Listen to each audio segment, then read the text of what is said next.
নমস্কার বন্ধুগণ। 12 নভেম্বর 1996 দুপুর ঠিক 3:55 কাজাকিস্তানের সিমকেন্ট এয়ারপোর্ট থেকে একটি চার্টার্ড এয়ারক্রাফট টেক অফ করে দিল্লি আসার জন্য। কাজাকিস্তানের ফ্লাইট 1907 দিল্লি এয়ারপোর্টে ল্যান্ড করার ঠিক কিছুক্ষণ আগে 6:32 সৌদি এয়ারলাইনের ফ্লাইট 763 দিল্লির ইন্দিরা গান্ধী ইন্টারন্যাশনাল এয়ারপোর্ট থেকে টেক অফ করে সৌদি আরবিয়ার তেহরান যাওয়ার জন্য। ওই দুটি প্লেনকেই ইনস্ট্রাকশন দিচ্ছিলেন air traffic controller VK Datta. রেডারের মধ্যে প্লেনকে ব্লিঙ্ক ডটের মতো দেখতে পাওয়া যায়। ঠিক 6:40 VK দত্তা রেডারে দেখে কি ওই দুটি ব্লিঙ্ক ডট পরস্পরের কাছে আসতে শুরু করে এবং ওই দুটি ডট একসাথে মার্চ হওয়ার পর গায়েব হয়ে যায়। দত্তা বুঝতে পেরে যায় কি বড় কোনো সমস্যা ঘটে গেছে। আর এরপর উনি SVA ফ্লাইট এবং কাজাক ফ্লাইটের পাইলটের সঙ্গে কমিউনিকেট করার চেষ্টা করে, কিন্তু কোনোরূপ কোনো কমিউনিকেশন হয়ে ওঠে না। ওই দুটি প্লেন আকাশপথে সরাসরি ধাক্কা খেয়ে যায়। আর এই ঘটনা ভারতের এভিয়েশন ইতিহাসের সব থেকে ভয়াবহ দুর্ঘটনাতে পরিণত হয়। কিন্তু কিভাবে ওই দুটি প্লেন অ্যাক্সিডেন্ট হলো, কি কারণে দুটি প্লেন আকাশপথে সরাসরি ধাক্কা খেয়ে যায়, তো আসুন ভারতের এই ভয়াবহ বিমান দুর্ঘটনার ইতিহাসকে বিস্তারভাবে জানার চেষ্টা করি। কাজাকিস্তানের ফ্লাইট 1907 ক্যাপ্টেন ছিলেন 44 বছর বয়সী আলেকজান্ডার চেরেপানোভ। ওই ফ্লাইটের মধ্যে 27 জন প্যাসেঞ্জার ছিলেন এবং 10 জন ক্রু মেম্বার ছিলেন, যারা ভারতে ট্রেড করার জন্য আসছিল।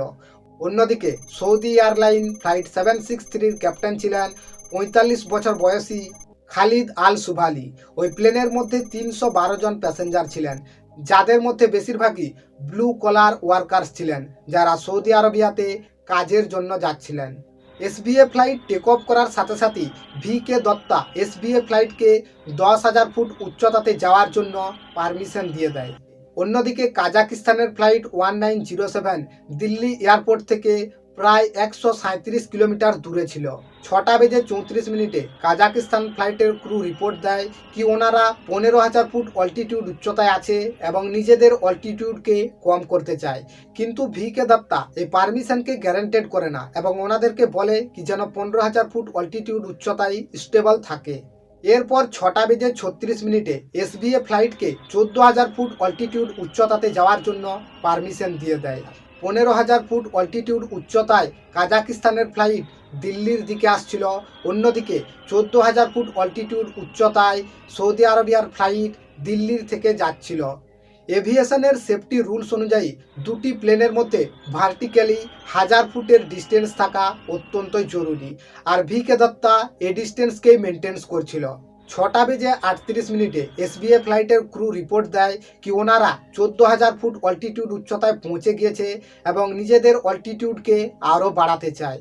কিন্তু 15,000 ফুট অল্টিটিউড উচ্চতায় ফ্লাইট 1907 অপোজিট ডিরেকশনের থেকে আসার কারণে VK দত্তা ফ্লাইট 763কে 14,000 ফুট অল্টিটিউড উচ্চতাকে স্টেবল রাখতে বলে। 6:39 কাজাকিস্তান ফ্লাইটের ক্রু জানায় কি ওনারা 15,000 ফুট অল্টিটিউড উচ্চতায় আছে এবং নিজেদের অল্টিটিউডকে কম করতে চায়, কিন্তু VK দত্তা এই পারমিশনকে গ্যারান্টেড করে না। এরপর 6:40 US এয়ারফোর্সের কার্গো প্লেনের ক্যাপ্টেন ওনার প্লেনের থেকে 20,000 ফুট ডিস্টেন্স মাইলে একটি বড় এক্সপ্লোশন দেখতে পায়। দিল্লির থেকে 100 কিলোমিটার পশ্চিমে চারখি দাদরি গ্রামের বাসিন্দারা সন্ধ্যার আকাশে একটি উজ্জ্বল আলোকে চমকাতে দেখে এবং ভয়ঙ্কর বজ্রপাতের মতো শব্দ শুনতে পায়। কাজাকিস্তান ফ্লাইটের লেফট উইং সৌদি এয়ারলাইন ফ্লাইটের লেফট উইংয়ের সঙ্গে ধাক্কা খেয়ে যায়। আর এই ধাক্কাতে সৌদি এয়ারলাইনের ফ্লাইট খুব শীঘ্রই কন্ট্রোল হারিয়ে ফেলে এবং মাটিতে ক্র্যাশ করার আগে সৌদি এয়ারলাইনের ফ্লাইট দুটি টুকরোতে ভেঙে যায়। গ্রামের বাসিন্দারা বুঝে উঠত কি হয়েছে। এরই মধ্যে আকাশ থেকে লোহার টুকরো পড়তে শুরু করে। 1000 কিলোমিটারের থেকেও বেশি গতিবেগে এই সংঘর্ষের কারণে দুটি প্লেন ক্র্যাশ হওয়ার পর প্লেনের টুকরো অবশেষ আলাদা আলাদা গ্রামে গিয়ে পড়ে। কাজাকিস্তান ফ্লাইটের র্যাকেজ হরিয়ানার রোথাক জেলার বিরোহর গ্রামে গিয়ে পড়ে। অন্যদিকে সৌদি এয়ারলাইন ফ্লাইটের র্যাকেজ হরিয়ানার বিহানি জেলার ধানি গ্রামে গিয়ে পড়ে। এরপর ইনভেস্টিগেশন শুরু হয় কি কোন ভুলের জন্য এত বড় অ্যাক্সিডেন্ট হলো। লাহোতি কমিশন এই কলিশনের ইনভেস্টিগেশন শুরু করে। দুই প্লেনের থেকে ব্ল্যাক বক্সকে বের করানো হয় এবং ব্ল্যাক বক্সের থেকে এক্সাক্ট ডেটা কালেক্ট করা হয় যে কোন প্লেনের ভুলের জন্য এত বড় দুর্ঘটনা দেখতে পাওয়া যায়। এবং এই ডেটার থেকে জানতে পারা যায় যে কাজাক ফ্লাইটের ক্রুরা এটিসির ইনস্ট্রাকশনকে ঠিকঠাকভাবে ফলো করে না। অন্যদিকে কমিউনিকেশনে ল্যাঙ্গুয়েজ একটি বড় সমস্যার বিষয় ছিল। ভিকে দত্তা কাজাক ফ্লাইটের ক্রুকে ইংরেজিতে ইনস্ট্রাকশন দিচ্ছিল, যেখানে কাজাক ফ্লাইটের ক্রুরা ঠিকঠাকভাবে ইংরেজি বুঝতে পারছিল না। ইংরেজি ভাষাকে রাশিয়ান ভাষাতে ট্রান্সলেট করার জন্য কাজাক ফ্লাইটের ক্রুরা একটি রেডিও অপারেটরের ব্যবহার করছিল, যে অপারেটর মাধ্যমে ভিকে দত্তার ইংরেজি রাশিয়ান ল্যাঙ্গুয়েজে ট্রান্সলেট করা হচ্ছিল। ভিকে দত্তা কাজাক ফ্লাইটকে 15,000 ফুট অল্টিটিউড উচ্চতায় স্টেবল থাকতে বলে এবং বলে কি অপোজিট ডিরেকশন থেকে সৌদি এয়ারলাইনের ফ্লাইট 14,000 ফুট অল্টিটিউড উচ্চতায় যাচ্ছে।